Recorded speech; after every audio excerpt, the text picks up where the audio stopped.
મિત્રો જો અમારા હોજમાં આ માછલીઓ મરી જઈ રહી છે, કોઈ ખબર નહીં કારણ શું છે।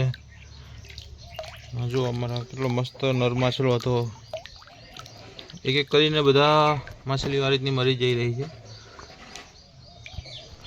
એનું કારણ કંઈ ખબર પડતી નથી મિત્રો। તો થયું કે ચલો લાવો પાણી બદલી નાખીએ આનું। તો હોજ આપણે પાણી બદલવાનું છે, જેનું ડિટેલ વિડીયો હવે બનાવશું થોડા દિવસો।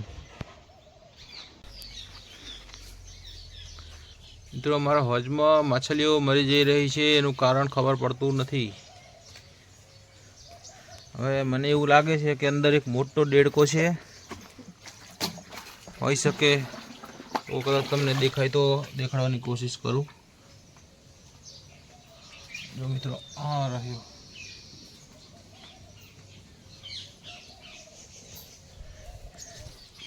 એક મોટો દેડકો અને એક ગપ્પી માછલી સિવાય એક બીજી કોઈ માછલી આવી ગઈ છે।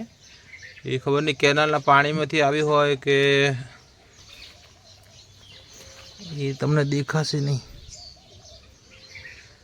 હોજ સાફ કરીશ ત્યારે હું તમને દેખાડીશ। એક તો આ મોટો દેડકો કાઢવાનો છે, અને બીજું કે જે બીજી પ્રજાતિની માછલી છે એ બધા માછલીઓના ઈંડા અને જે નાના બચ્ચા હોય ને એ ખાઈ જાય છે। લગભગ ઘણા સમયથી આ માછલીઓના બચ્ચા નથી આવ્યા। તો ક્યાંક બચ્ચા છે, જો તમને દેખાડું।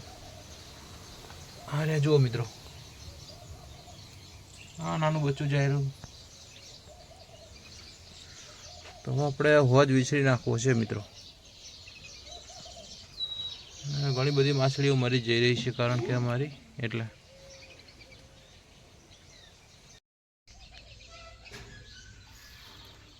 જો મિત્રો તમને દેખાડું, કદાચ જો તમે જોઈ શકો તો મોટી માછલી જે બીજી માછલીઓને ખાઈ જઈ રહી છે, જો આ રહી।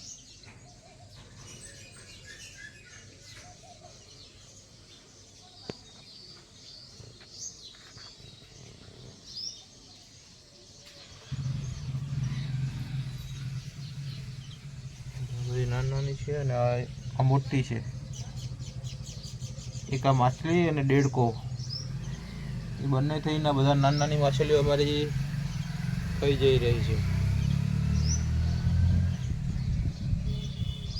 કેટલા સમયથી મિત્રો આના બચ્ચા નથી, પણ હવે મિત્રો જો આના એક બચ્ચા અમને એક બે દેખાણા છે, તો તમારા માટે મેં જો એક બચ્ચો પકડ્યું પણ છે, તમને દેખાડું। લગભગ ઘણા મહિનાઓ પછી મિત્રો આ બચ્ચો જોવા મળ્યો છે। નહીતર મિત્રો બચ્ચાને આમ ઢગલા થઈ જાય એટલા બચ્ચાને હોય। જો આ બચ્ચું આપણા હાથમાં આવી ગયું, જો છે ને કેટલું ક્યુટ છે।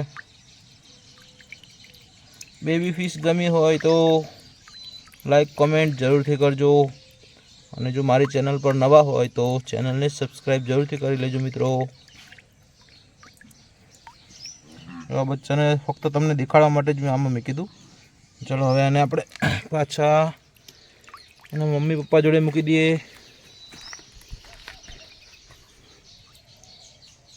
હવે ટૂંક સમયમાં મિત્રો આપણે હોજ સાફ કરવાનો વિડીયો બનાવશું, જેથી કરીને ઓલા દેડકાને આપણે કાઢી શકીએ, અને પેલી મોટી માછલી દેખાડી એને પણ આપણે તળાવમાં મૂકી દઈશું। જો આ માછલી ગઈ।